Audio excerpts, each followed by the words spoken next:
Hello, welcome to the Steam Release Podcast. I'm your host, Dewey Bear, and joining me today is Roadie Pie. Hello. Such yellow and sunshine. It's what we need right now in the winter. I know. It's like a miserable day here today. It's snowing, but it's not settling, so it just looks cold and miserable outside. It's just wet mush on the ground. Yeah, just mud. Yeah. It's gonna get very cold here in Texas because we have an Arctic storm coming down. It's gradually moving down through the plains. So I'm just looking at it, it's like, oh, it's coming on Thursday. It's gonna get so cold. Oh well. But you know what? It's just I think it's actually just gonna be here for 2 days. Supposedly. So it's okay. Who am I to complain? I have a roof over my head and a nice warm house, all that. So yeah, as long as you can stay and keep warm, it's fine. yeah, don't even have to commute. So it's like, okay, I guess I'll just make sure to get my shopping done before that. So alrighty. But yeah, we're not here to talk about the weather. We're here to talk about games, and of course here we dig through the release list so that you don't have to because there's been this week in particular was challenge for me to find the gems, because it seemed everyone kind of delayed their releases towards the end of January, and then there's just a lot of crunchy. It's a demo festival. It's a demo festival this week, so people were holding back, I think, on their releases. That might be why. Demo Festival's a good time to get your game noticed. That said, most of the games that came out, just to be frank, aren't really in the quality that I'd say that they would get noticed for a good reason. But there were still several. It actually turned out to be quite a good haul this week. Out of some 250 games that came out, we found pretty good pickings, actually. So but before we get onto that, I'm getting ahead of myself. I gotta ask, what have you played this week? Well, going from last week, if you tuned in last week, you remember me and Top Gun Bunny got very, very excited about Everybody Wham Wham. Oh my god. And I played it. It was definitely an experience. It was enjoyable. It was funny. It had fantastic music, and there was some great humor in there. Was it the perfect game? No, it was not. But I had definitely had a lot of fun with it. So basically, it is it's a snowman building competition, and you've got to kind of win at all costs, sort of thing, because you want to win the main prize. And in the story, there's like some controversy with the prize, because the year before there was like a yacht or something to be won. Another year it was like the main prize was a private jet. This year's first prize is just like not quite that. So there's controversy on why it isn't. So you kind of like seeing cutscenes on what's happening with that story. The person who you play isn't investigating that, though. You are purely there to build snowmen and win the competition, and you don't have a speaking role. The only thing you can do is make affirmatives and negatives with a thumb up or thumb down. And so you can sabotage your opponents, but I found that you just don't have time. Mm-hmm. You really don't have enough time to kind of do any of that, because the strategy is you've got to kind of like rush to the place where they're giving you items to put on the snowman with whatever theme they're giving.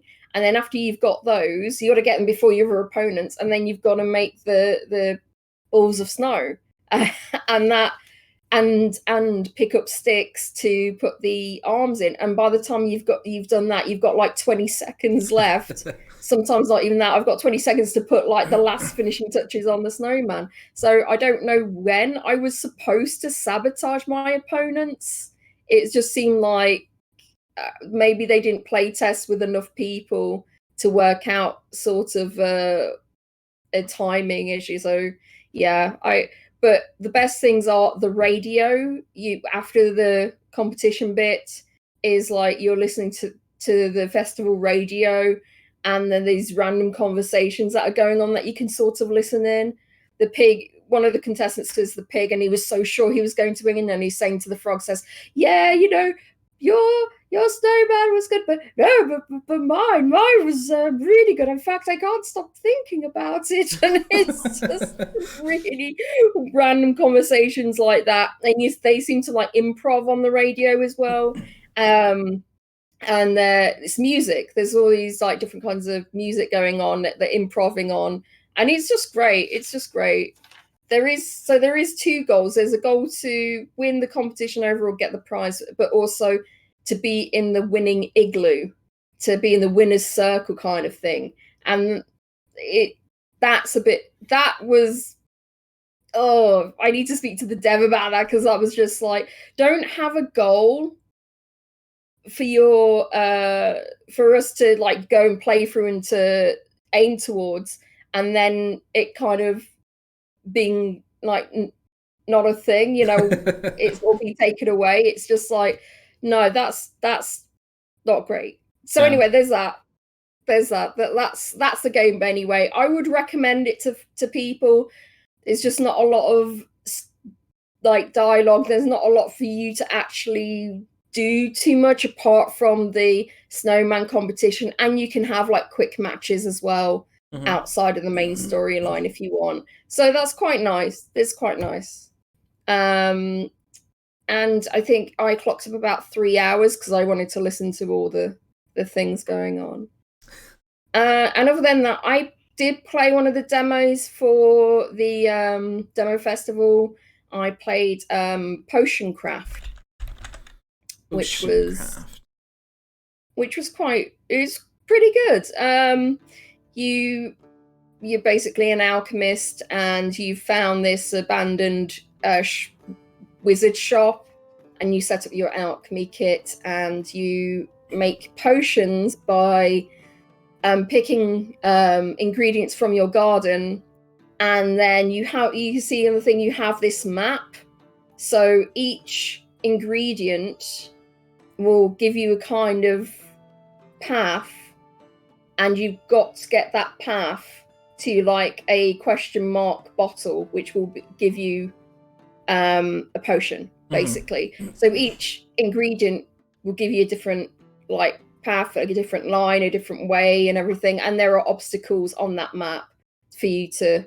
So that's why you have to have the different ingredients, because some of them give you a curved arch so you can get around the obstacles. Some of them like spiral through. So yeah, it's very interesting. And you get upgrades that you can put points into, so like recipe books. But I found recipe book space was the main one I was putting into, because it's like I was finding these recipes and then I had no like space in the recipe book, so I would have to upgrade the recipe book to be able to save the recipes. So it was just a little bit annoying. And it's a demo, and they said they're like fine tuning everything. There's going to be a day and night cycle. I hope they change the music, because there's only like one track playing throughout the whole thing. A few things about reputation as well. It's not always best to sell to people because they're going to like say, so there's they're going to get revenge on their neighbor. So they want to poison their entire herd of pigs or something. And it's like, yeah, don't sell to that person.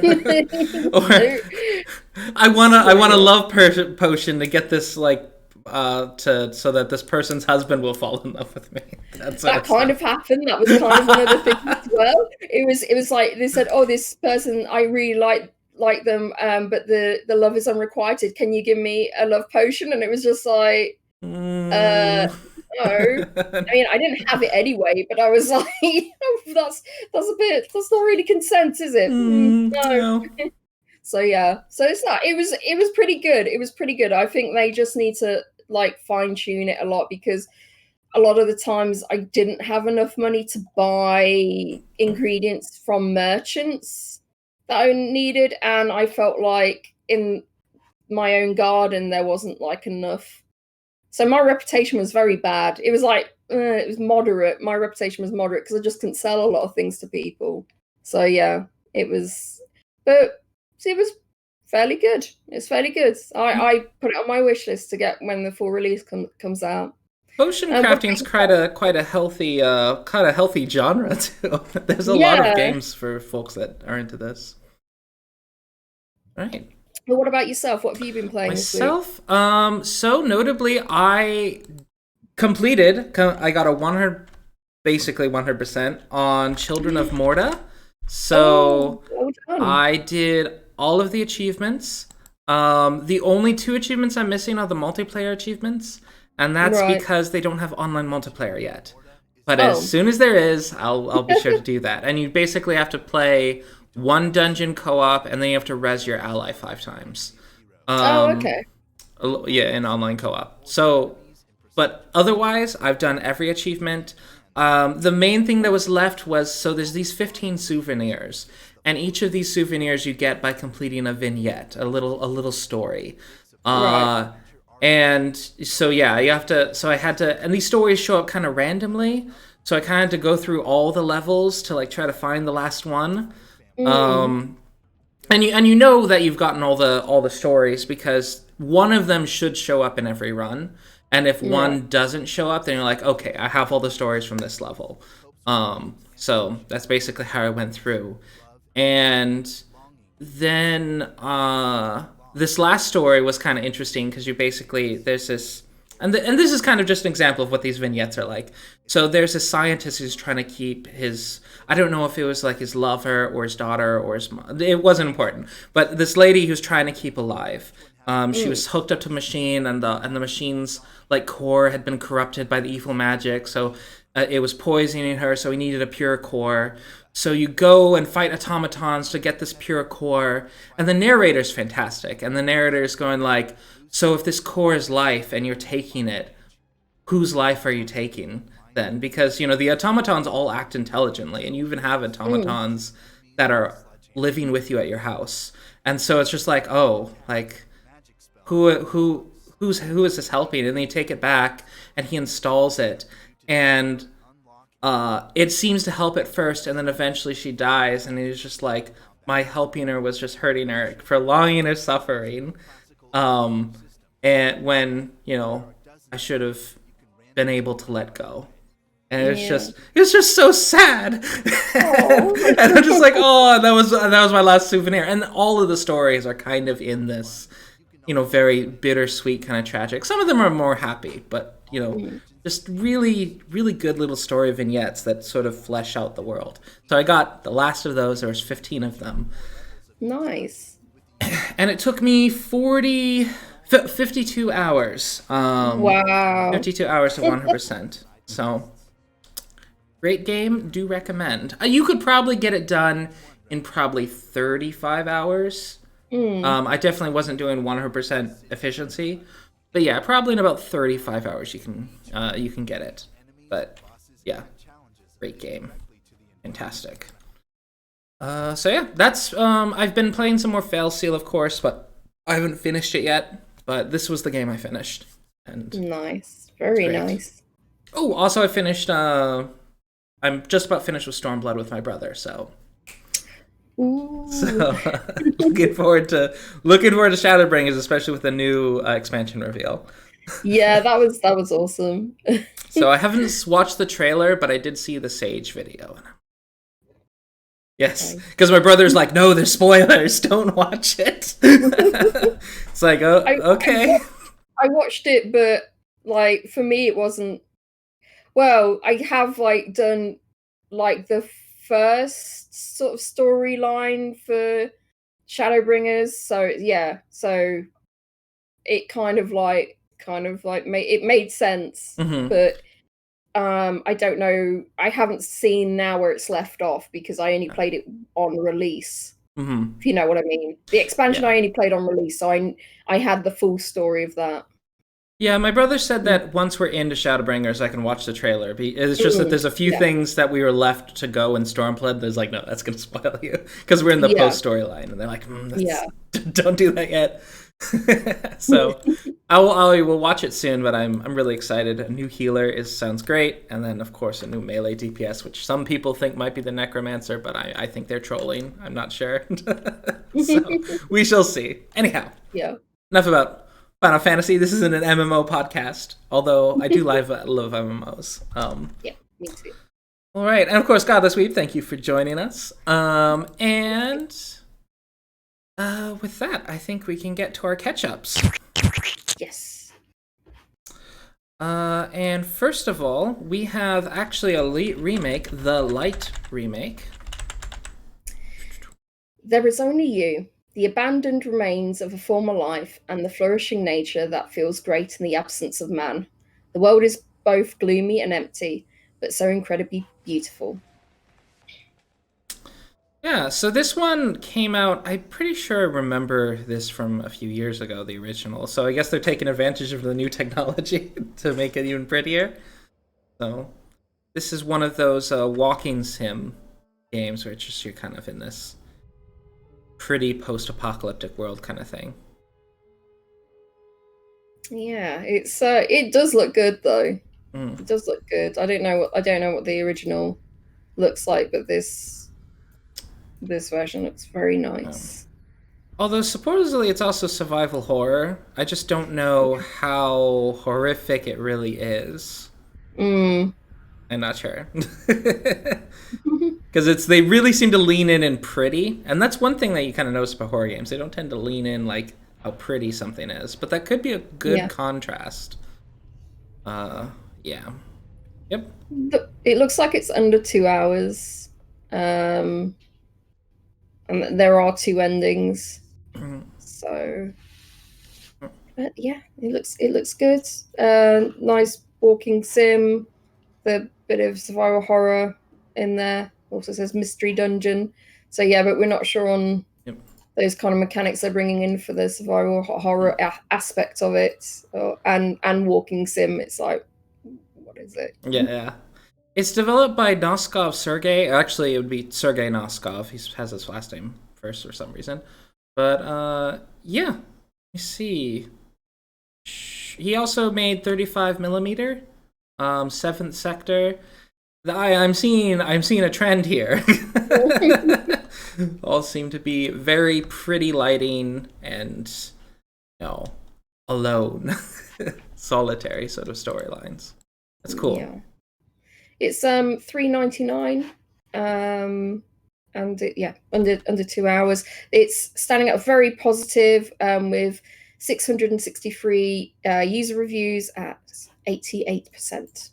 Yeah. Really pretty lighting effects. I guess he has to have that if he's going to call it the light. Yeah. How much is it in the US? Well, it's $4.99 US. So for 2 hours, that's not bad. For less, yeah. Okay. Our next title is Dimension of Dreams. Dimension of Dreams is a unique strategy card game with roguelike elements. You play an adventurer who embarks on an exhilarating journey through the dream world, where you engage in thrilling, fluid combat. Obtain and add cards strategically to your deck via exploration and upgrading existing cards. Whether you wish to be a mighty sorcerer or a valiant knight, you will have fun getting lost in the charming dream worlds. It annoys me when they put the blurb and the about this game in the same thing and it cuts off. It's like, no, have a separate thing for your blurb. I love some of the lines here that I feel like weren't translated correctly. Like on the video, there's a little spot where it's like, embrace your dream and face your rear. And I'm like, What? What does that mean? Oh my god.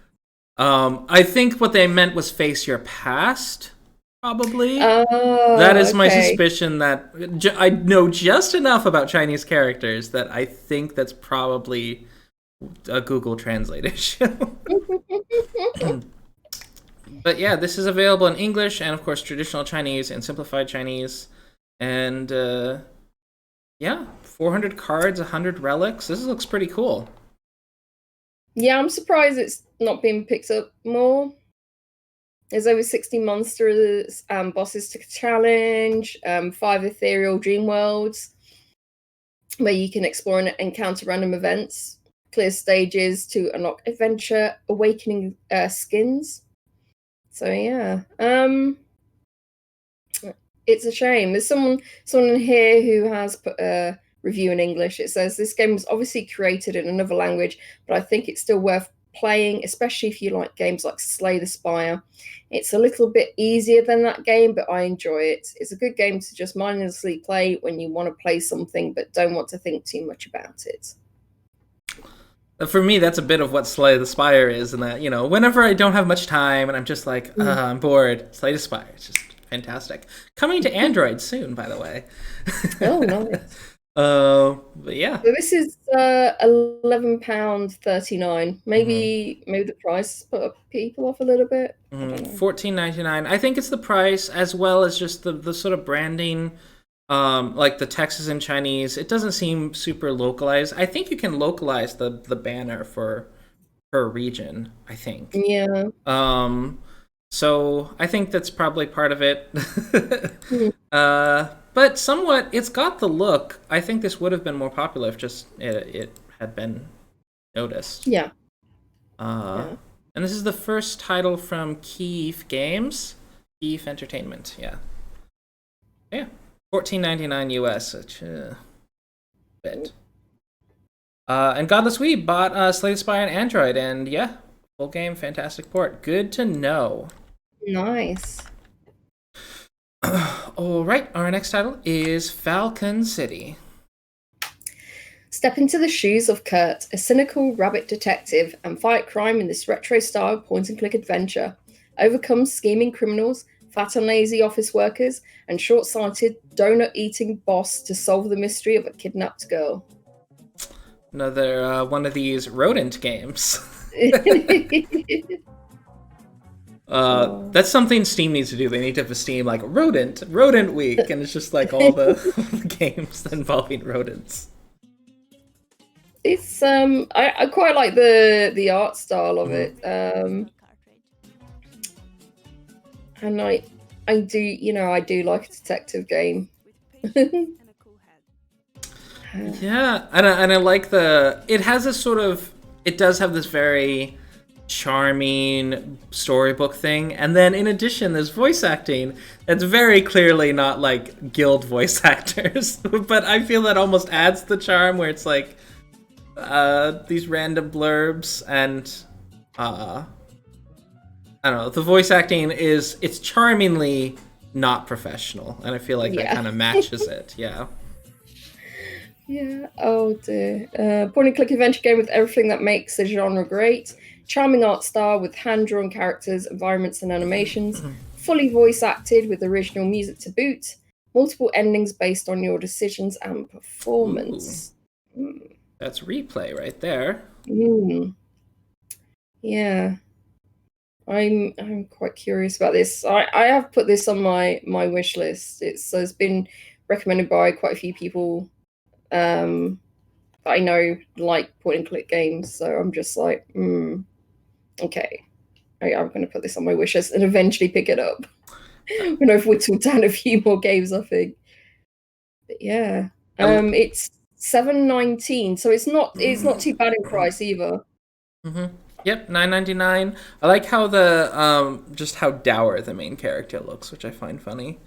Yeah. They do describe it as an RPG, so it's a point-and-click and RPG. So I wonder if that means that there's stats involved? I said point-and-click adventure game. Oh, okay. All right. Yeah. So RPG is just a weird little flag that they've put on there then. So Oh yeah. Oh, I didn't Like, see that. Yeah, and the tags. Yeah, yeah. RPG. What? What? Yeah. Nor so I'm like, is there some sort of stat system going on then? I don't know. That's what RPG means to me, usually. So, but yeah, it looks great. Yeah, and maybe someone will know why they put RPG. Yeah. Oh, Sometimes no. those tags are just put on there, and you're just like, what is it? How is this connected? All right. Because I've seen some. I even saw like a visual novel action adventure, and it's just like, Yeah. no. Maybe they're talking about this literary genre, I suppose, but I'm just like, that's not a Maybe. game genre, though. But still, with Yeah. yeah, it still doesn't make sense. It doesn't look. It just looks like classic point and click adventure game. It doesn't look like an RPG. Yeah, that it does. But I wish they did show a little bit more in the trailer about a little bit more of the story. You know what I mean? Like, well, what's going on and Yep. instead, because they've shown the characters and some of the settings, but it's like very fast. You know what I mean? Oh, and the game, it looks like it's done by two devs, Daniel Isles and Kitty Marisiova. Right. Cool. Our next title is My Hidden Things. In the beginning, there was nothing, only a chaos of dreams, out of which came Zeri. He tried to understand people's nature and help them, yet he is too young, and here you are. Okay. This seems like a very... Oh yeah, the style, yeah. It's got a very, I think it's going for sort of ephemeral experience. Huh, but yeah, it's like you have to connect things, find and connect two items to help people like find their stuff, I guess. Or well, connecting things that they have in the dream world with the real life thing. This kind of reminds me of that board game. Of course, the name of it just goes right out of my head. But there's a board game that involves you having like dreams. And so the person who's dreaming gives you these cards with these weird pictures on it. And you have to line it up like Clue to like the weapon, the suspect, and the location. And you've got to figure out the logic of, because you have the player who's the ghost, and you have to figure out what their logic is, and they're not allowed to talk. So that's what this kind of reminds me of. In that, like, I think I have played that game actually. Yeah. Yeah, and I cannot think of the name. Mysterium or something. I think so. But anyhow. Good game. Anyhow, that's what this sort of reminds me of, even though it's not at all in the same genre. It's just sort of... Yes, Mysterium. Yeah, I was right. Cool. That's a fantastic game. It says, cute but scary story. Find and connect items. Listen to nice music. Solve all the puzzles. So I'm seeing it's just under 2 hours. It's... someone's put like the pros and cons. The music's great, art is great, story is great, puzzles, the character, the mood. The downside is a few puzzles are difficult that you needed clues on.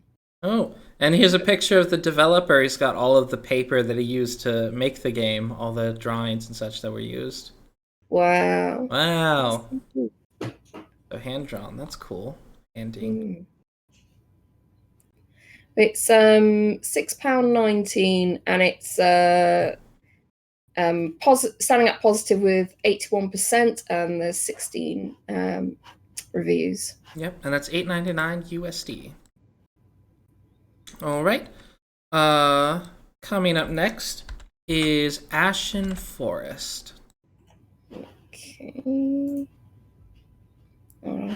AshenForest is a roguelite action RPG focused on boss rush. To purify the Ashen Forest that is causing the plague, you must fight against all the monsters lurking in the forest. I like pixel art, but I'm not a super fan of this particular style. There's some cool elements going on, and the action's nice and fluid, but I'm not individually a big fan of this particular style. But the action does look really good, and it's in a genre that I'm normally into, so I might have to check this out. Yeah, it looks quite nice, and as you say, the movements are very fluid. Mm. Yeah, the more I look at this, the more I like the combat. That seems pretty fun. There's a lot of different weapons. It looks like you can play a lot of different characters. Everyone's got their own skill set and everything, and it looks really good. It looks good. And the bosses are really creative. Yeah. I'm seeing various times on it. It looks like it's about 5-ish hours I've seen that a few people have, but I've seen people with a lot more as well. But yeah, let's see. The synopsis: the forest with the giant tree was always warm and peaceful until it fell down from the sky. The plague started to consume its surroundings, the giant tree being the first. A lot of people died, crazed, and turned into monsters. So, alien invasion kind of thing. Yeah. It's only £5.19, so I think it's quite a nice one to pick up. Yeah, it's definitely worth checking out. I wish there was more color, but I get that's the theme. It's a black and white theme. That must be. I like color. I like color, especially when it comes to pixel art, and I also like more like line art, whereas this one's more just kind of you have solid colors with no sort of lines going in between them. So, yeah. It's a style, and they executed that style very well. Yeah. It's standing out very positive with 93% positive, with 126 users. Yeah, this is going on my wish list, so it's a roguelite. I gotta play it. So, but yeah, it's by GentleRaven Games, which also developed. Nope, they didn't develop anything else, but they're published by Psychoflux. All right. Coming up next, Burning Night. Steal everything you can and flee from Burning Night's castle in this action-packed roguelike. The game features tight bullet hell, tons of items, characters to meet, and secrets. So sort of Enter the Gungeon. Yeah, it does actually have quite a similarity to Enter the Gungeon, although Enter the Gungeon was not the first one in that series. There's a different game that Enter the Gungeon heavily based itself on. And I'm trying to remember what that game was. But yeah, it's sort of the bullet hell roguelite. I've not actually played, despite being someone who likes roguelikes, I've never actually played any bullet hell roguelikes. So I don't know why, just haven't ever jumped in on any of them. But this one looks like a decent example of them. Yeah, it looks very good. Just complete chaos on the screen. Yeah. that's what the genre is, complete chaos. Yeah, no, I'd be too stressed to play something like this. It's too stressful. Well, especially with it being a roguelite and like every time you die you start over, but with marginally better stats and you do it again. But yeah, this is by Rexcellent Games. What else have they done? They also they're published by two awesome studios, so they don't have their own thing. But yep, Rexcellent Games. It looks like this could pick up a lot of support. Yeah, endless adventures with procedurally generated dungeons. Unlock and explore 300 plus unique items along the way that open up insane play styles. All items can be combined together, so you can build your very own game-breaking combos. 28 unlockable hats. We've been told that our original soundtrack is really good. 5 challenging areas to discover. 14 unlockable NPCs and more. Free content, updates, support keyboard, mouse, and controllers. Show off to your friends by filling the Hall of Achievements. Game includes more than 50 of them. Find a unique challenge every day in the daily runs. Seeded runs for practice and speedrun tactics. Play either as a ranger, melee tank, mage, or anything in between. Variant pixel art. Compete on the leaderboards to get to the best of the best. tons of Easter eggs. No, they're not bugs. Seriously. The vegan mode, Twitch integration. Vegan mode? Does that mean that like they're all like plant enemies? I don't know what that means. Maybe just no blood. Maybe that's just a no blood version. I don't know. Vegan mode. Okay.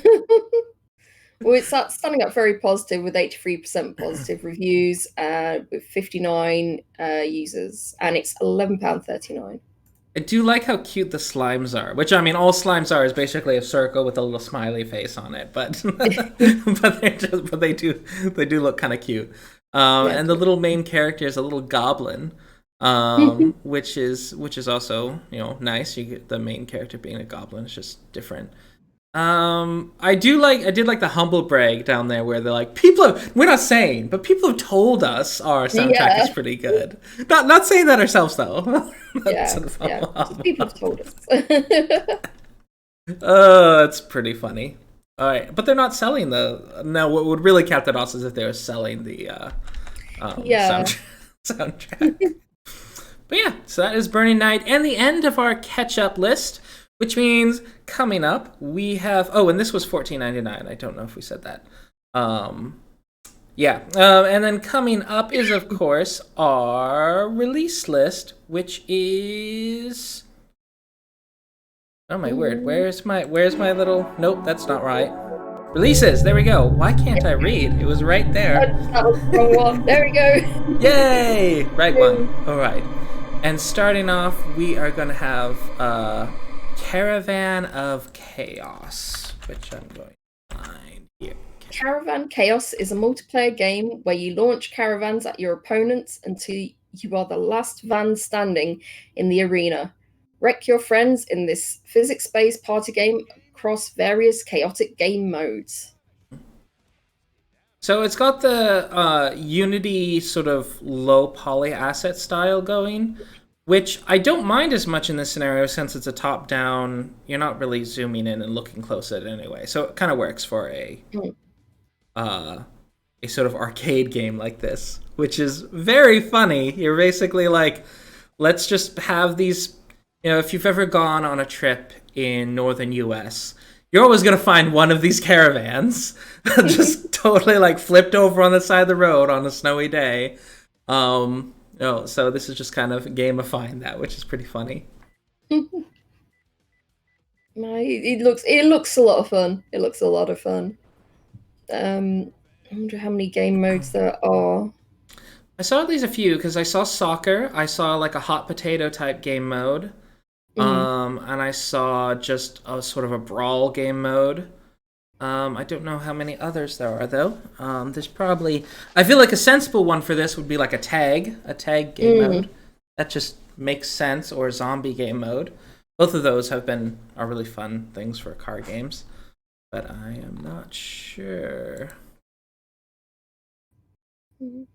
Yeah, they don't say. They have multiple place classics with classic caravans, giant rubber ducks, or unicorn hovercrafts. All right. This is what everyone wants. What everyone wants. I have to say, I've seen the caravans flipped on the side of the road, but I've never seen a giant rubber ducky. So. This is $8.99, and it's standing at 100% positive with 10 user reviews. Yep. It is developed by a duo, Daniel Wiendl and Michael Schwaiger. They're both from Salzburg, Austria. So, yep. Okie doke. Coming up next, another small team developed this lovely game, Himeko Sutori. Himeko Sutori is a tactical turn-based RPG that combines intimate character development with epic battles featuring hundreds of unique characters. With the included campaign editor, you can make new worlds and new adventures, making Himeko Sutori your story. Yeah. Interesting. This game did come out recently. There are, after the release, there are a few bugs that the developers knows that are there, and he's working on fixing them. But otherwise, he feels that he is done with content development, so There's gonna be additional quality of life and additional like bug fixes and stuff, but this is the full game now, the full game with the full story. Right. So wow, it's because it says recent reviews are mixed, so I suppose that's to do with the bugs. Yeah, so it's been in early access for quite a while, and I think also part of it is so he had one more town that he was going to do, and ultimately he just didn't have a vision for what to do with that final town. It's like, don't know what else to do with the storyline from here. He closed with the storyline here. There's this extra town over here that just had characters. And it's like, I'm just removing that. I don't know what to do with that town. So yeah, that's a shame. I feel like, especially if you've got like people quite a few people playing your early access game, you can always reach out to the community and ask them what would you guys like to see in it. So guys that have played it, because I'm sure that you would get a bit of feedback and it might get your imagination going for yourself, and then you say, oh yeah, maybe if I did this or did this, so that would make the community happy as well. Especially with the game having modding support, I feel like you could have a mod competition or something where it's like, oh, who can make the best thing out of this? Yeah, so I think that's a bit of a missed opportunity there. I did go to their website. They're really pretty website, actually, and they have the full development blog that goes back through all the years of development. And basically, it just has their thoughts as they're developing as they go. So it's a pretty insightful, if you're interested in indie development, it's a pretty insightful read. But yeah, so the team is Rockwell Studios. They're based in Herndon, Virginia, and they're composed of 3 developers. First, programmer and project manager Nathaniel Iyer. Music is done by Kevin Wan, and art is done by Shane Butler. And this took just over 4 years to develop. It's like there's a lot of complaints saying this is just really unpolished. Like so someone who's got their product refunded says, utter lack of polish in this game is appalling. I could forgive the terrible camera, the fact that you need to click on things multiple times to ensure the game registers it, the fact that the UI is a mess, or the lack of confirmation checks when doing things in combat. But the first time I went up a flight of stairs, I reached the top before the new floor's geometry loaded. Thus, I fell back down into the previous floor, landing out of bounds and soft locked the game. Oh no! Oh my god, that's so bad. Yeah, that is a bad bug. Yeah, and a lot of people are saying it's too buggy. So yeah, there's just, and there are some things like this saying the UI as well is not great. So this is one of the dangers of early access as well, is that people are going to give you a lot of grace with how they review your games, which is why I try to make a habit of not reviewing. This person got it after the early access. So yeah, that's what I'm saying. That's why there's such a difference between the mixed and the early access reviews, because the early access reviews, people are probably being nicer on you because it has that early access flag. So that's really unfortunate. It is in a genre that I'm really curious, and I do hope to see additional updates arrive and see it get all of its repairs. That is that's what I hope to see. Yeah, it's a shame they couldn't have done that while it was in early access, because it's kind of like, you should really. That's when you're getting your polish in and everything, before you release it. It's it's such a shame. But yeah, this is it's £19.49 as well, so it's not cheap. Yeah, it's $22.99. Yeah, and it's that overall the reviews are standing at very positive still, with 82% with 95 user reviews. Yep, but of the 27 recent reviews, it's 55% positive. So, yeah. It is in a genre I've recently gotten very into tactics games, so this is on my wish list. But it's sort of a wait and see kind of game. That if there is a future update with some bug fixes, I would consider picking this up personally. But yeah, so That is Himeko Sutori.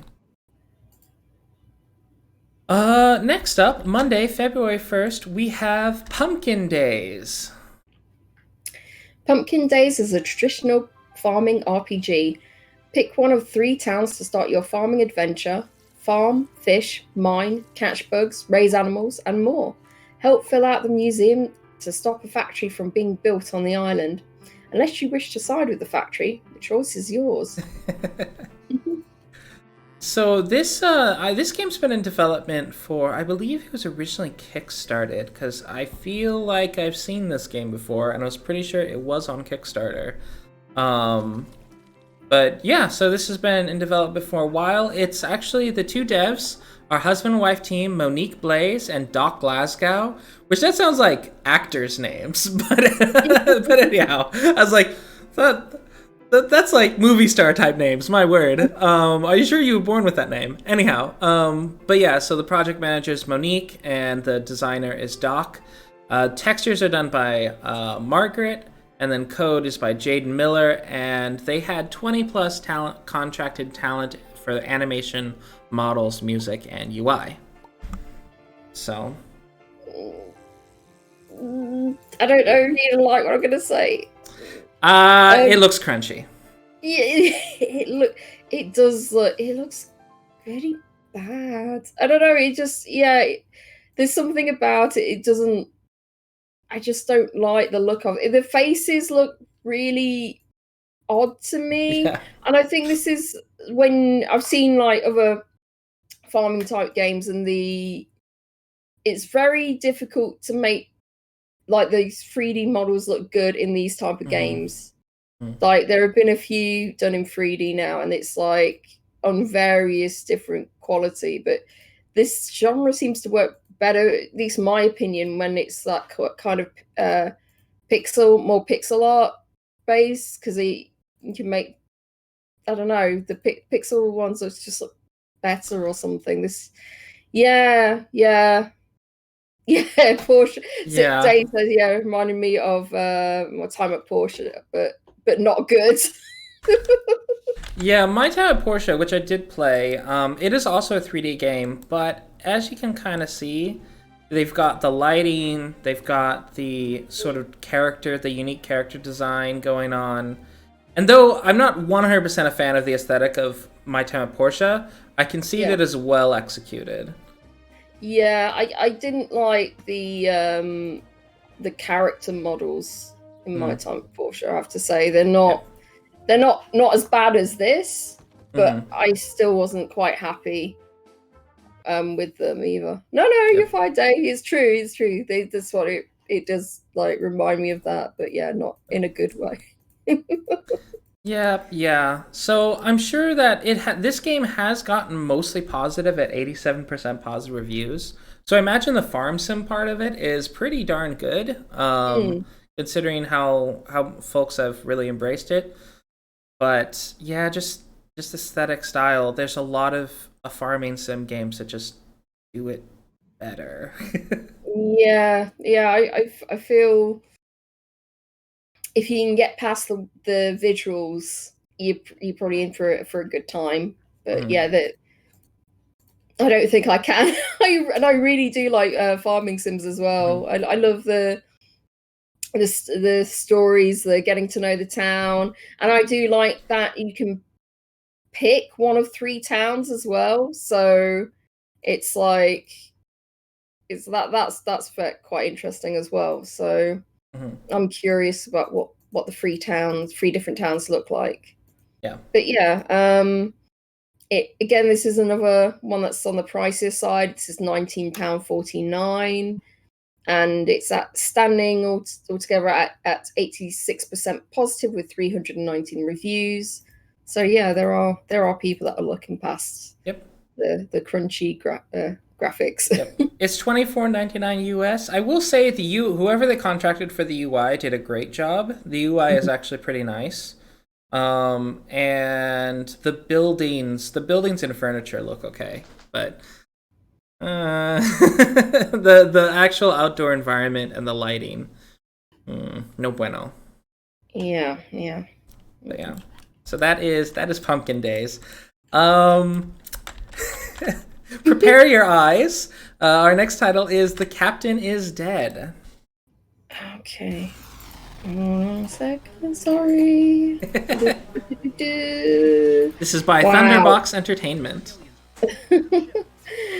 It's the last 10 minutes of your favorite sci-fi TV show, except that this time things have gone seriously wrong and the captain is dead. This turn-based survival strategy puts you in the captain's chair as you try to save your crew from being blown to bits by aliens. So I like the theme as a Star Trek fan. I get exactly what they're doing. But it's so you know how I like color. Yeah. You've gone too far. You've just gone too far. You need a bit of texture. You need a bit of break on the eyes, because I suppose it depends on how high contrast your monitor is as well. But that's a lot of color. Yeah, it's quite a bit. It's quite a bit. One of our favorite guests, the Radio Tom, played this recently. Really? Because I think he was like play testing it for them. So if you go over to their channel, you'd be able to see him play it in a rerun. I would be curious to do that. I'll have to check that out. Yeah, this is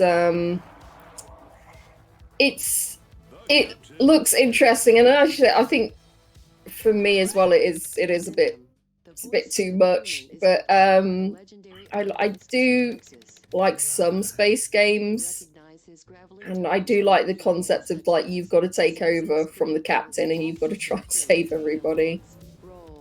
But I think this could be absolutely manic as well. Let's see.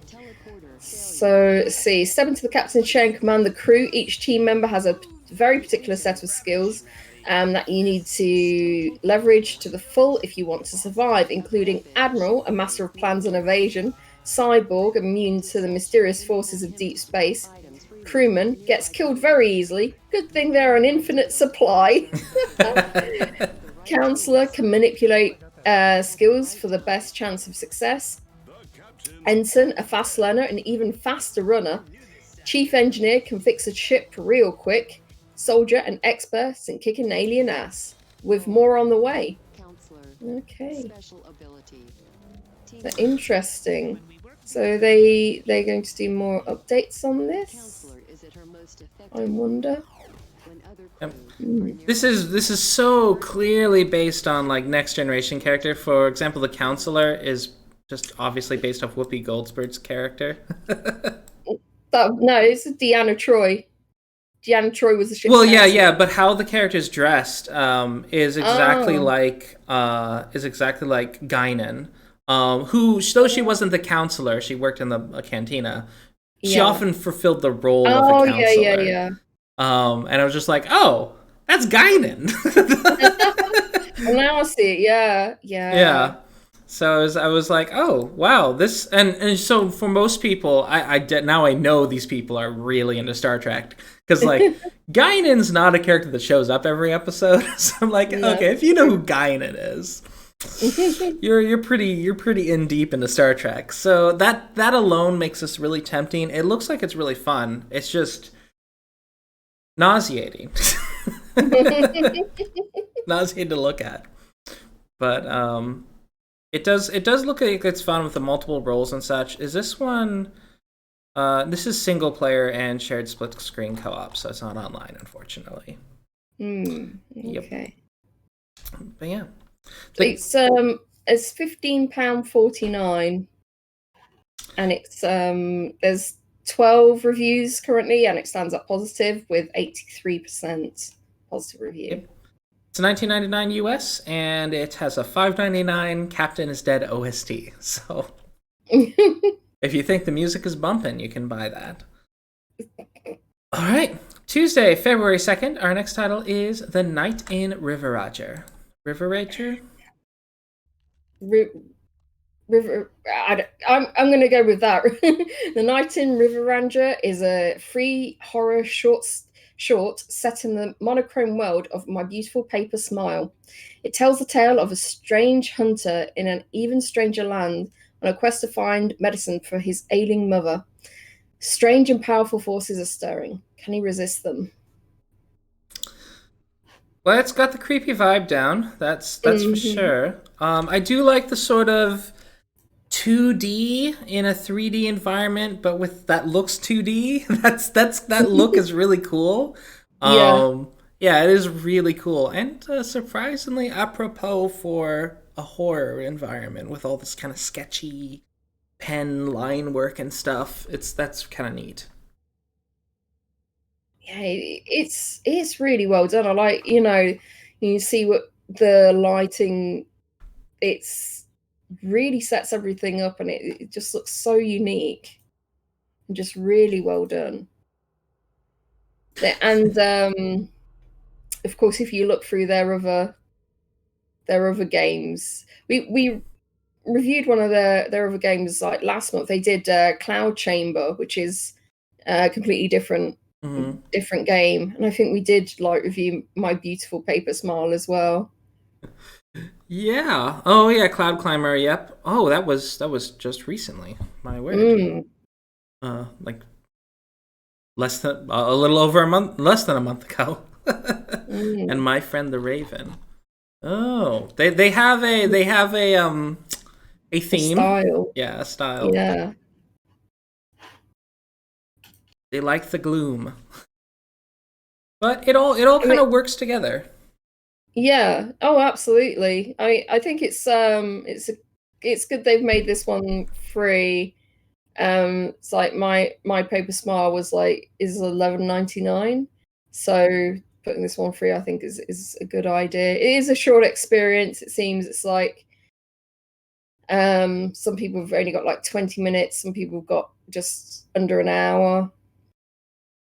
But yeah. Yep. It's very short. It's a very short game. Yep, and just having it free, I guess, is a good way to advertise that, like, hey, this is the type of stuff we do. So, yeah, sort of like the other developer who did the dinner. See? Oh yeah, the supper. Yeah, the supper. Yeah, the supper. Yeah, so that's sort of, and then of course later then released a game that he's asking folks to pay for. It's like, hey, this is what I do, and this is what you can buy. Yeah. So, all right. Wednesday, February 3rd, we have Habroxia 2. Blast off for a sequel that pushes every facet of 2D shoot-'em-ups to escape velocity. I believe this game was also available on the PlayStation platform, but yeah, it's very much a classic shmup with classic art style. The one thing that's kind of interesting is you can aim your fire. It's not just like directly in front of you. You can aim your attacks, which is just a little tiny bit of innovation that just kind of makes it a bit more. It adds an extra dimension to the game. Yeah, it looks fairly nice. But it has that really retro feel to it as well. Yeah, it's very retro, but this is an example of pixel art and art I like. It's got colors, but it does a really good theming of it. So it all looks like it fits together. Yeah. So it's nicely done. Engage 20 unique bosses, customize special weapon loadouts, earn 64 persistent ship upgrades, choose your path in branching levels, enjoy high quality retro pixel art and chiptune music, unlock New Game Plus featuring harder enemies and bosses, experience a touching story, challenge both versions of all 22 enemies in boss rush mode, test your reflexes in boost rush mode. Yeah. So yeah, that's another thing that Lillymo does is I've been familiar with the company for a while, is that they take like arcade games and they add narrative to them. That's just like, that's what they do. They do like Nice. narrative arcade games. We got several others. Of course, Habroxia 1, And they also have Terratopia. Is this? Oh no, this is East Asia Soft. That one's East Asia Soft. They also have Twin Breaker. That's another one they developed, which is a brick breaking game. So with a storyline. So I'm like, okay, that's interesting. But yeah, this is $9.99 US. Yeah, it's £7.49. There's not enough user reviews to like see whether it's positive or not. There's about 7 reviews. But yeah, this looks very well done. Yep, it's on my wish list. And of course, Lillymo is a small studio from Guelph, Ontario. Our next title is Final Winter. How many does it take to save a village? Final Winter is a speedrunning RPG where a curse will kill you within 10 minutes if you can't stop it. Brave the cave and fight for your life. Lest this be your final winter. Yeah, this seems like... So, you know how I like roguelikes? This seems like roguelikes plus stress, which I don't like. So you have 10... So you basically have 10 minutes, and so if you just go too slow, you're dead. When I play roguelikes, I like to kind of clear the floor and like see all the mysteries and stuff. Whereas this would have me like, okay, I gotta keep going, I gotta get to the end, which is a different style of play, and that design choice isn't necessarily a bad design choice, but it's the design choice that would probably keep me from wanting to check this game out. Yeah, because you play all the villages.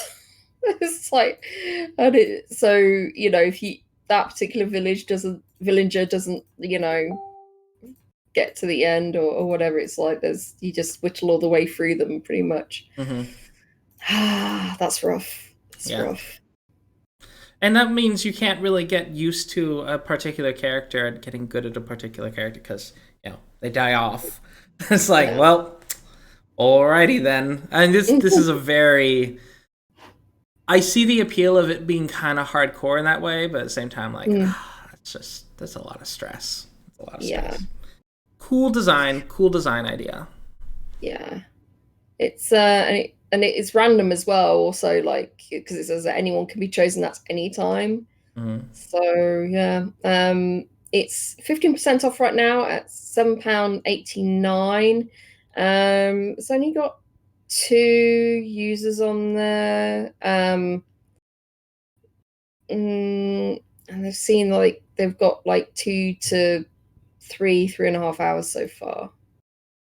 Yeah.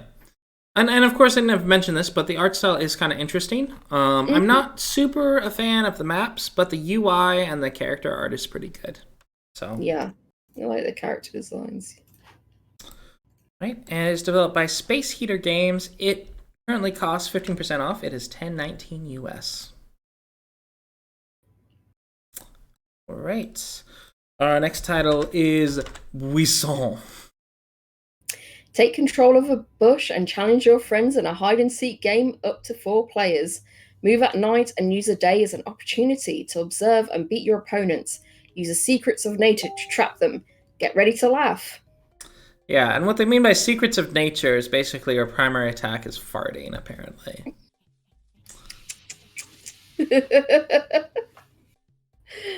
Oh, dear. So, if you're into that kind of humor... Yeah, it's bizarre. I like the art. It's very like, children's storybook kind of thing. It's very funny. The hunter is really cute with his big blunderbuss, and then just his net. That's quite funny. So it's got a really charming look to it. It's just bizarre. Yeah, it is pretty bizarre. Let's see. A unique hide-and-seek game mixing action, observation, and humor. Easy to play. There is only one button to fart, but only the most observant will win. Charming characters and settings drawn and animated by hand. It's a 2 to 4 players competitive local game, but you can use services such as Steam Remote Play Together or Parsec to play with your friends online for free. Only the best will win. Each game comes with a new randomly generated forest, 4 ecosystems with their own dangers to master and turn against your opponents. a real quick day and night cycle that makes you act and think under pressure. The more you train, the more bushes you can add to a game to increase its difficulty. Yeah, and I guess also it's kind of remembering, like, when you have multiple people playing, it's remembering which bushes are players and which ones just are bushes. Okay, interesting. So this is developed by Tambouille, which is, I assume, a French studio. But yeah, the English and French, and yeah, it looks nice. Unfortunately, I don't see online multiplayer, so this is just a split screen. Yeah, they did say it's local game, like competitive local play, but you can use services like Steam Remote Play and stuff. Yeah. But yeah, it's 10% off right now at £6.29, and it's 100% positive with 27 reviews. Wow. And it's $8.07 US. Yeah. All right. Our next title is the cutely named and cutely aesthetic is Whodunit. Whodunit is an adventure sandbox game where you play as a ghost that has to solve the mystery of their own murder. Oh, so adorable. It is really unusually adorable for the subject matter, yes. It's really cute. So you gotta find a murderer. You can interact with the living people and freak them out by moving things, which is quite funny.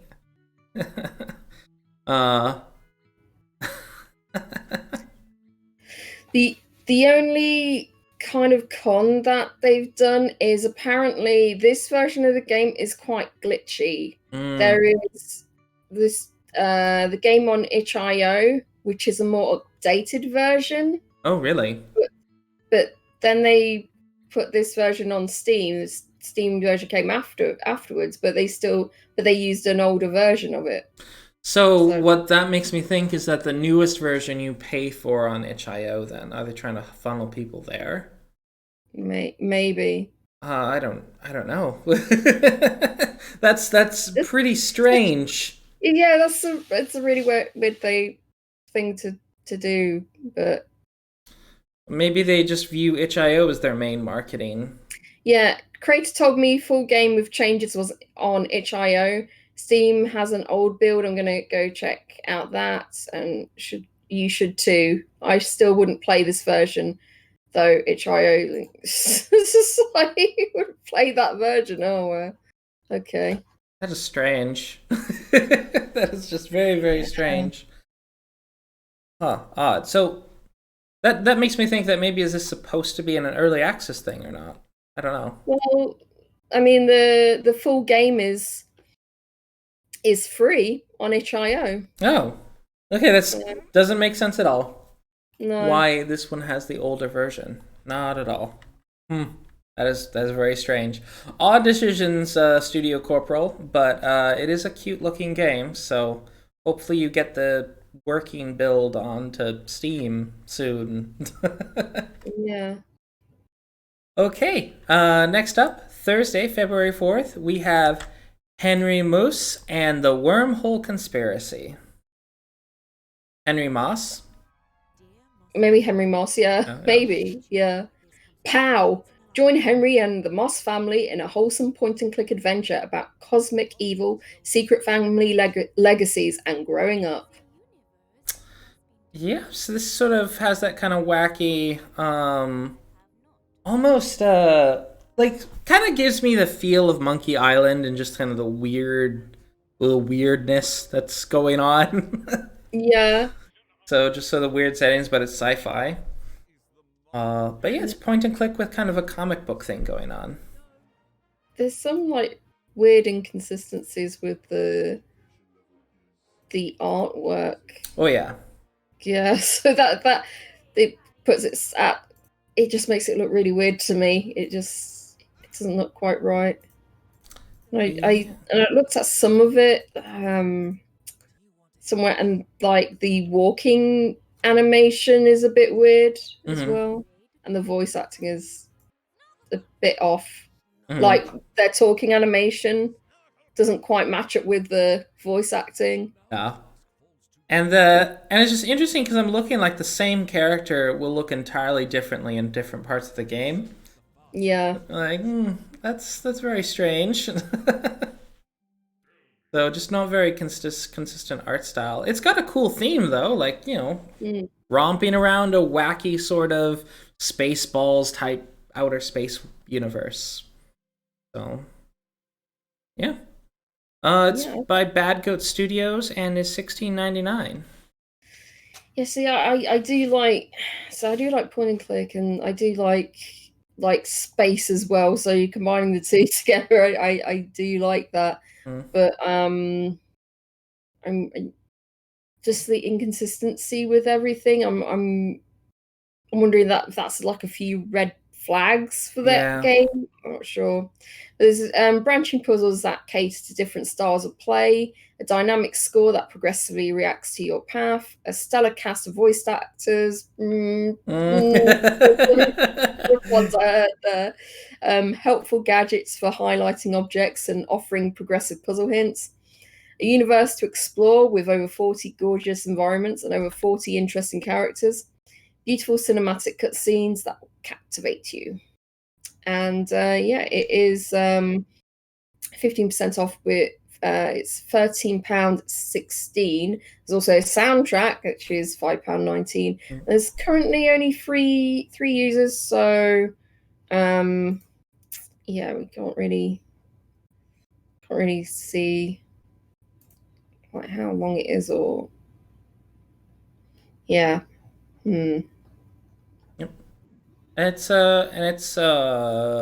The developers are located in Melbourne, Australia. So, right. Our next title is simply A Day, which is really hard to search for.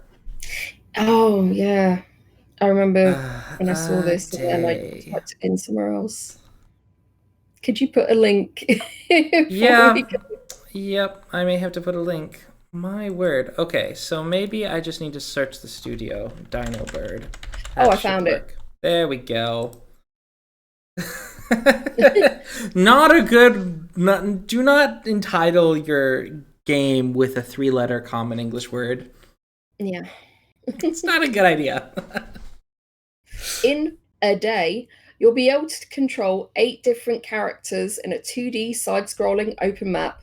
Give them life by chaining their actions and reach for the highest score possible. This day is yours to make.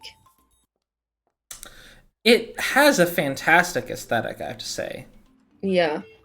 Really pretty. The fact you play these multiple characters, so you play a bird, it looks like you play a basketball, and then a squirrel, and you also play a little girl. There's just all these little characters that you play, which is really cool. It's kind of like the butterfly effect, which they do something which affects someone else, and it affects someone else, and you have to kind of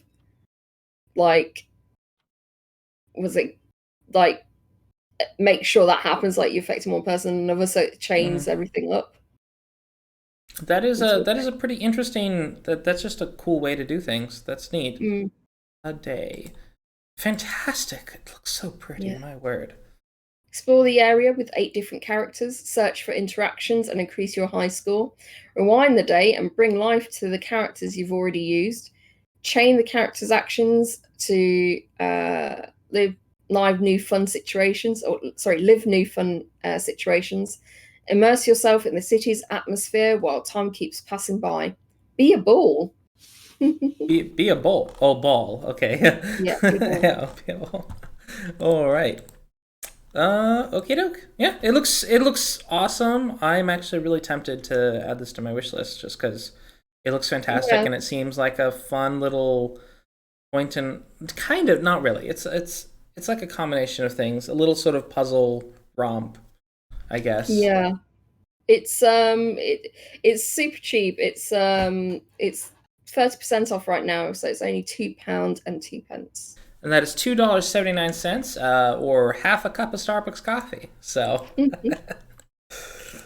yeah, this looks fantastic. I also tried to look up Dynabird, the studio, the poorly named studio, because when you search Dynabird, guess what you find? A bunch of archaeology stuff where it's like, oh, here's this dinosaur fossil or the dino bird, and it's just, did all I could to try to find it, but I just couldn't. It's like, you need to work on your branding because it is very difficult to find you.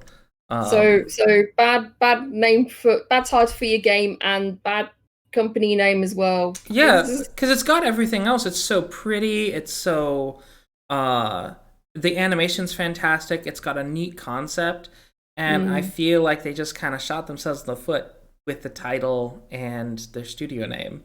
More so the title. Just it's hard to find it. Yep. Sad. That's really cool. So check out A Day. All right. Our next title is Battle Cruisers. Build the ultimate warship to attack and defend against frigates, artillery, and bombers. Journey across the flooded Earth, touring the remains of humanity's greatest landmarks while engaging in explosive tactical gameplay. It's a really cool concept. I do like... Here, I'm not usually a fan of the sort of shadow puppet look that goes on in various times. But here it almost seems... It seems to really fit with, the ships on the horizon, with the sun setting kind of thing. It just... That's a cool look. That's a really cool look to me. So yeah, here's one exception where I'm like, okay, the shadow puppet thing... That it looks pretty cool here, actually. So I'm pretty happy with it. Yeah, it does look amazing. With what little that you're seeing, they've done really well with it. Mm-hmm. I guess there's mechs and robots involved too. How interesting. Yeah. Does this have online play? This feels almost like if you've ever played... No, it's single player. If you ever played Worms, that sort of... It seems it could kind of be like a live action Worms sort of thing. That looks really fun. Yeah, command the ultimate warship, strategize against diabolical AI enemy, journey across a future flooded Earth, see the particle system pyrotechnics make limitless explosions, get hooked on the mood dynamic musical score. Ooh, excuse me, that's a door. Play to unlock 30 plus buildings, units, and ultra weapons. Battle in 25 addictive levels over 4 difficulty modes. Nice. All right. Yeah, and it's again, this is another cheap one. It's only £3.83, 20% off right now. And it's standing at 93% positive with 31 users. Cool beans. Yeah. And this is developed by Mecha Weka, which, by the way, I learned something new. So a weka, after the kiwi, it's the second largest flightless bird on New Zealand. So it's just the weka. I was like, oh, that's interesting. But yeah, they're a small team from New Zealand. And yeah, it's $4.79 US. Our next title, and possibly the most talked about of the games we're going to talk about today, is Blue Fire. I've seen lots of YouTubers discuss this one. Embark on an extraordinary adventure through the perished world of Penumbra to explore unique temples filled with increasingly difficult 3D platforming challenges, diverse enemies, quests, collectibles, and more. Slash daunting adversaries, leap through deadly traps, and master the art of movement. It's really pretty. It's got a great look to it. The sort of it's got that sort of Zelda look almost. The 3D art is kind of sparse. Like there's a sort of a sparseness to the 3D art, but they did a good job with lighting, and so the lighting and color scheme kind of make that not such a bad thing. So yeah, no, I really like the character designs, and the environments are really great. It's just like really nice use of color. This is one of those difficult games, and I'm sure there's going to be plenty of people comparing it to Dark Souls. So this is not an easy game to play. But I've heard a lot of really good things from folks who've played like early builds and such. just has this really neat look, and the main character is just kind of really cute, actually. Yeah, it's cute but deadly. Cute but deadly, yes. And it looks so fun. Yeah. So Blue Fire by Roby Studios, which is a small studio in Cordoba, Argentina. It's 10% off right now at £13.94, and it's standing at mostly positive with 71%. And it has 138 user reviews. Yeah. I'm really wondering why it's like not more positive. Yeah, it's only at 71%. Yeah. So what really killed the experience was the crashing. I think it might be related to key inputs or something, because it would always crash when spamming a key press, like the interact key. Imagine playing Dark Souls and you die to a mob, so you spawn and try to climb up a ladder, then your game crashes and your souls despawn in the world. Okay. That's one person. The combat is, so someone said they did like the game a lot. That's something I'm saying is a lot of the negative reviews are saying they would love to recommend the game, but there's a crash, or one of them has some complaints about just the control scheme, whereas it's not a Dark Souls combat game. It's very much Zelda. It is Zelda combat, so which is something some people may enjoy, but it's not as polished as a Dark Souls combat. Okay. So. Oh, it released on Switch apparently. Okay. Oh, yeah. So maybe that's, if you do have a Switch, it's not something.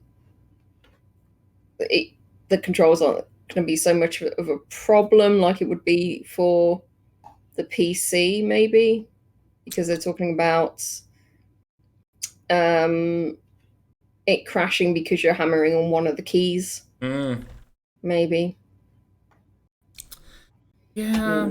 It looks really cool. Hopefully the issues do get addressed. I'm checking if they have any patch notes going on.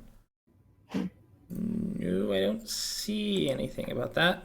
Got a news hub and it's just about the Discord. Okay. All right, but yeah, that is Blue Fire. Very cool. Right, our next title, also with a really delightfully short name, Nuts. But thankfully, I guess there's not as many games called Nuts. So. A single-player surveillance mystery. Record squirrels, report your findings, and piece together what's really going on in the Melmoth Forest. So the Great Squirrel Conspiracy is being uncovered. So, at least from what I can tell from the trailer, that seems to be what this is about. Ooh, the squirrels. It looks very much like Firewatch. Yeah. Yeah, and there's got, you're radioing in and you're listening to this dialogue across, your walkie-talkies and stuff like that, and you're reporting in and you're observing stuff. So apart from it's, you're watching squirrels and uncovering their secret. I kind of wish they went with an aesthetic closer to Firewatch, though. It's a unique color. It's a unique idea. It's very avant-garde, very artistic, doing this sort of bichromatic level setting. It's cool. I just don't like it. It's a cool idea. When it goes to that blue and orange and yellow, it's just like, that's like really hurts my eyes. It's like that's like it's too much. Yeah, on a small screen it's not so bad, and even so, like, you can take a screenshot from just about anywhere, and that's like wall art you can put somewhere. But yeah, when it's going to be on a full screen, I'm going to be completely focused on playing it. I'm not certain I would like this art after a very long period of time. So, yep. I do still quite like I really like the idea. I did, because I really enjoyed Firewatch. So this is something I definitely will put on my wish list, and it's because I want to know. I want to know what's going on. What are the squirrels doing? Yeah, what are I the do want to squirrels up know. to? They did a great job on the hook. That is for sure. So, and the developers, it's a 5-member team: June, Pol, Mooch, Char, and Torfi. Which I feel like those are all like online handles, so and not like first names or anything. But yeah.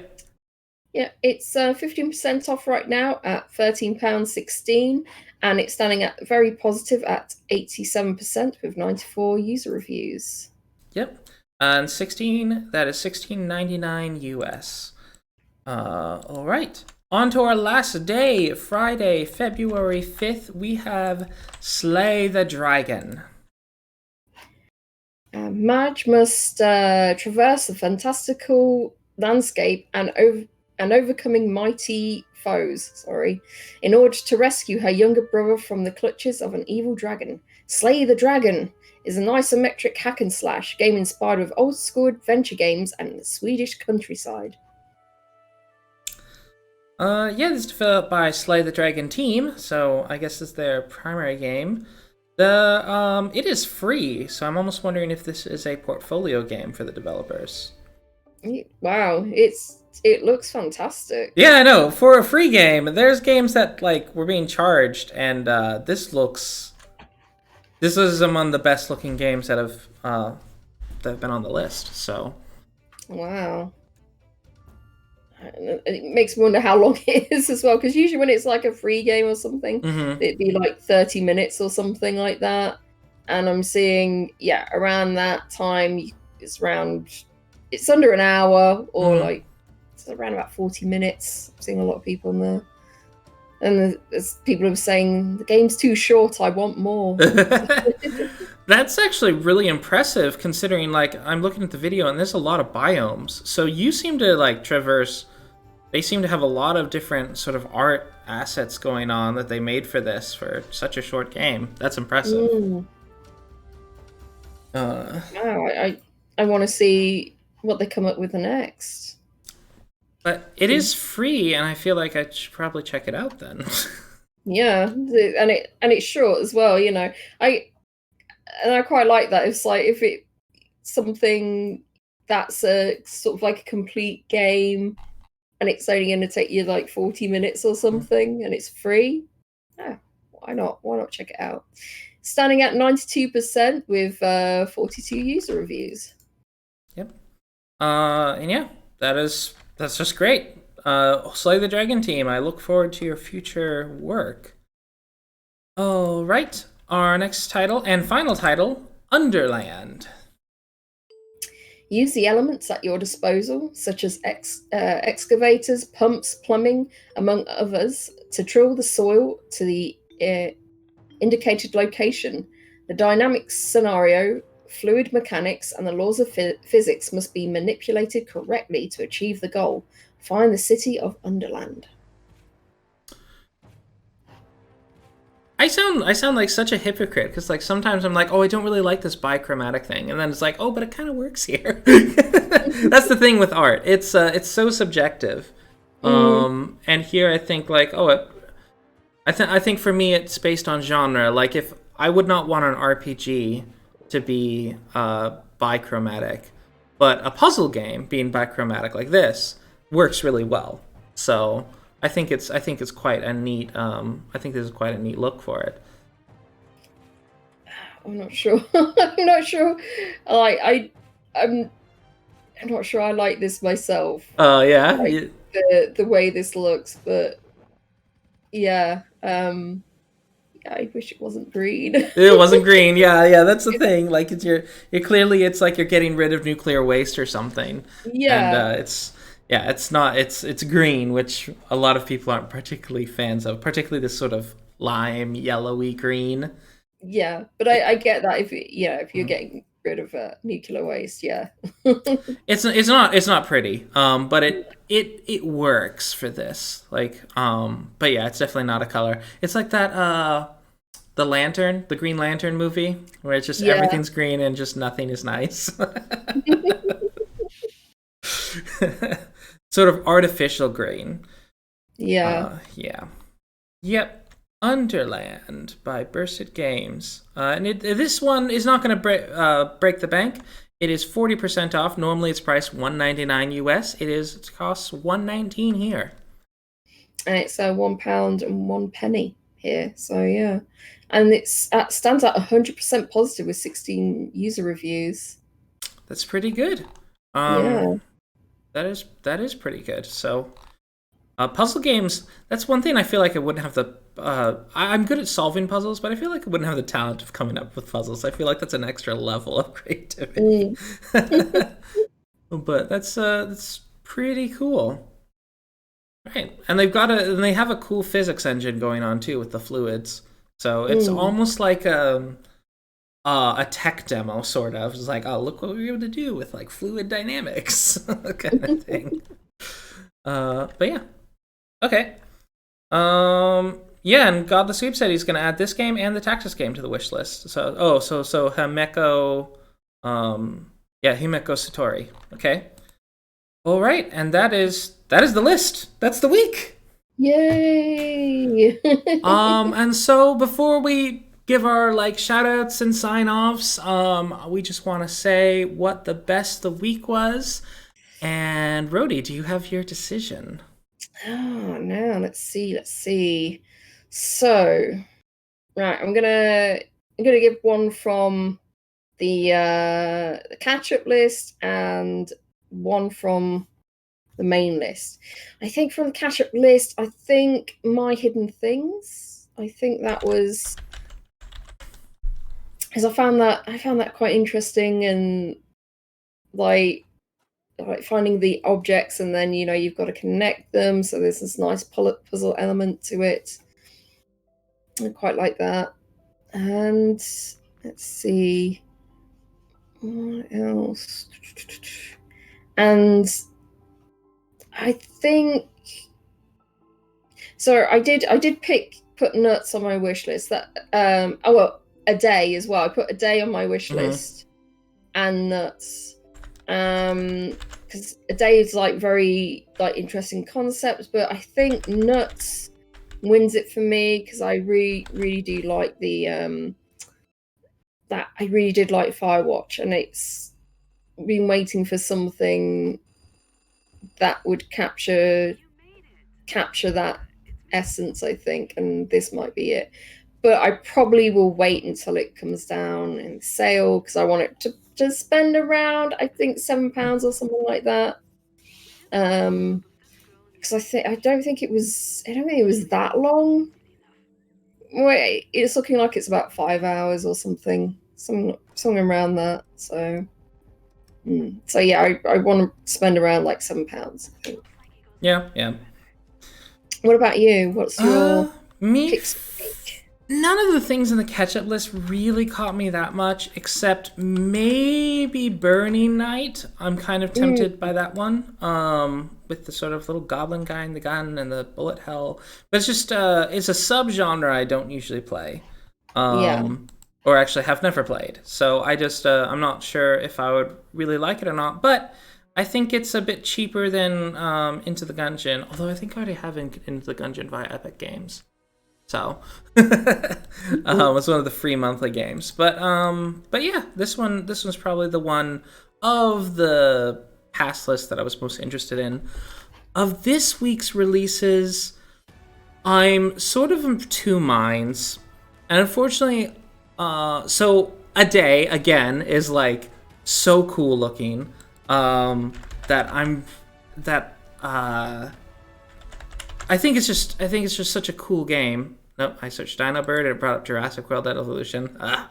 Okay. But A Day, that really cool. But I'm not as intrigued as I am by Himeko Sutori. And maybe it's just because I'm playing Fellseal. And Fellseal is very much a controversial game, I'm finding. The more people I talk to about it, is like, oh yeah, I really didn't like that game. And then there's some people who really liked it.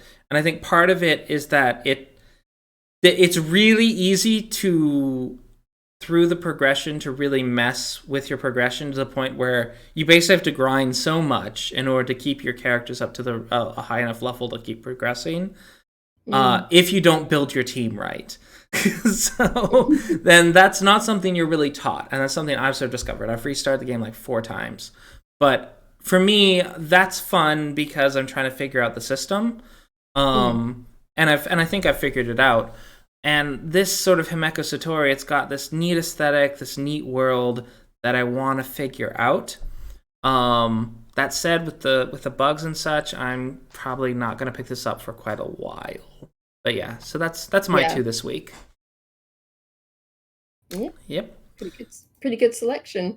I think we have to do a thing where we play at least 1 game a month that we've had on the release list for that month, so we could say, yeah, I played this. So, and also by the end of the year, we say, yes, games that we played this year. This is the best one that we played. Yeah, I think I'm gonna go ahead and download Slay the Dragon. And it's free, and it's about half an hour. But I'm curious how the combat's in with that, because that seems like a team of people that might end up making something else that's a bit bigger.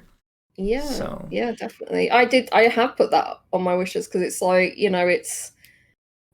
it's like 40 minutes, so yeah, and it's free. It's worth picking up, I think.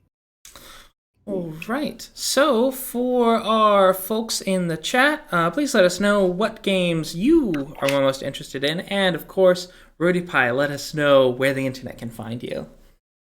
You can find me at twitch.tv/RoadiePie, and I'm trying to get through my ever-expanding Steam library, and it's always nice to have people cheering you on getting it done.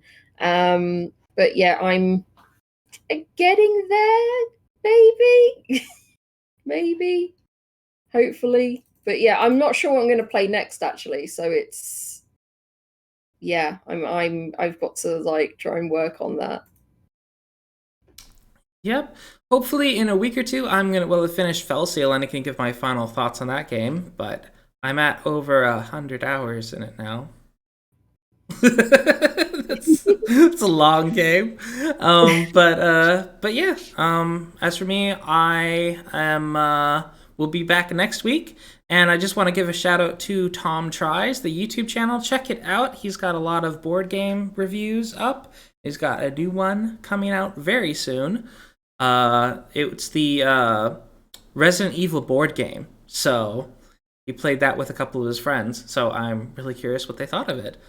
And with that, don't forget to like and subscribe, and to the YouTube, and also check out the curator page as well, as we put up past games that we played, and also our personal recommendations from our personal library as well. Indeed. And with that, thank you, everyone. Thank you so much. Have a lovely day. Bye-bye. Bye.